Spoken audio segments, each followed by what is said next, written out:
Today I took a day off everything. I didn't work, I didn't do anything online. I just hung out with the family. It it's an act of self-care. I've said it in the past, but I'll say it again. Your mental health is probably the most important thing you need to look after, because your mental state is the lens by which everything else is brought into focus. So if you're not in a good mental state, everything else is tainted. At least that's the case for me. I know that if my mind is in a bad way, everything else sort of falls to pieces. I will have arguments with the people that are close to me. They'll, just miscommunications. I'll have issues with work. I will stop training as much. My ability to write and produce and all of that sort of stuff that I'm doing will drop. I'll struggle helping my coaching clients as well as I usually do. So in order to make sure that I'm in the best way that I possibly can be, I will take days off and just recover. In the past, I was not able to justify this. I would have that sort of, I've got to work mentality, that sort of constant hustle mentality. And to be honest, it's stressful for one, and it's, in my case at least, completely ineffective. I know that I could keep working, I could push through, I could keep going, but the quality of my work would drop, and eventually I would break anyway, and thus I would have to take the time off anyway, and it wouldn't be pleasurable time off. It would be just recovery, lying in bed and dealing with accumulated mental duress. And at its worst, that has in the past tipped me into bouts of severe depression. That's something I obviously want to avoid.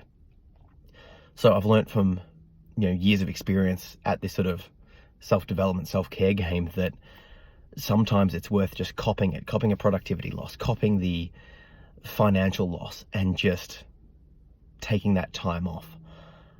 I can't help but think that more people need to go down that approach, because ultimately you're left with your mental health. You can't go on forever.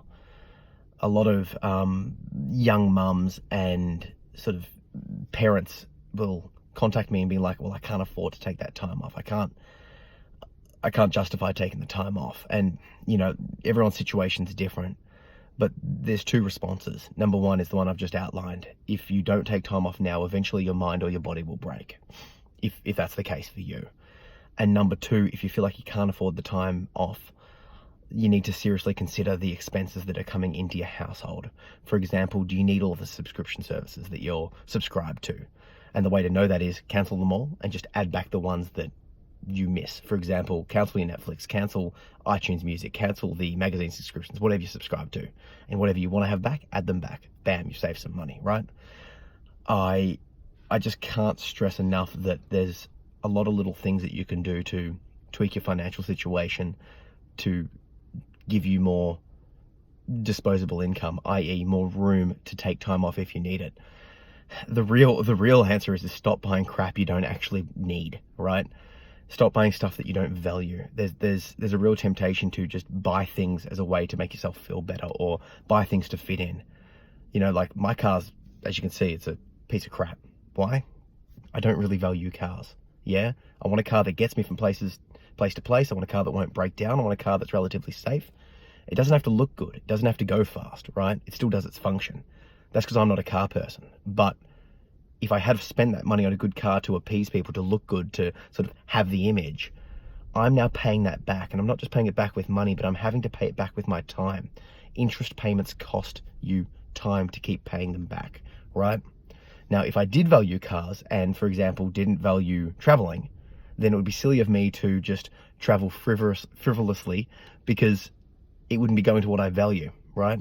So if you can step back and work out what you value, you'll find that you have more money to spend on what you actually like. Does that sort of make sense? This relates back to guarding your mental health, relates back to taking the time off to protect yourself if needed, because if you do spend less money, then you will have that time to guard your mental state. You will have the opportunity to take those mental health days that you perhaps otherwise wouldn't, because you are struggling for cash. Yeah? The other thing is that people feel guilty about self-care. They sort of struggle to go, well, I don't deserve it. There's a really good analogy that goes, let's say your mum or your kid or your dog was sick, right?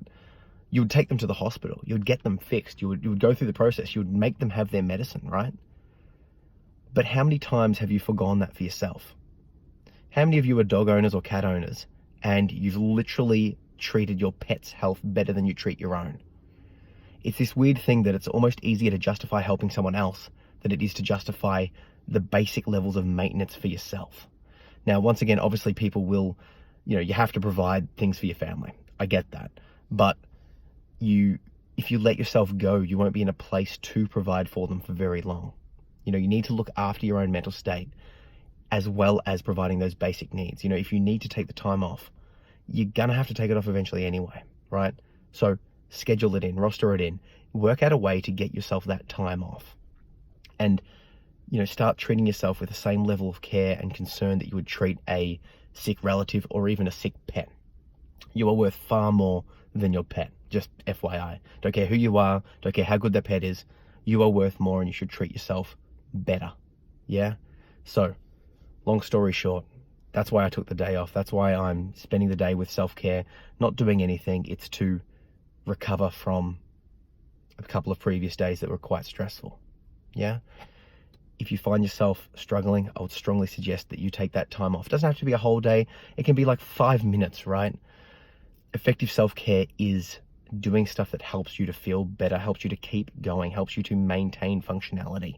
It could be a bath, but it could be saying no to extra work, or it could be, refusing to go out with friends one day because that would be bad for your mental state, or insisting on going out another day because that would be good, right? Do what works for you to help you to feel better. Catch ya.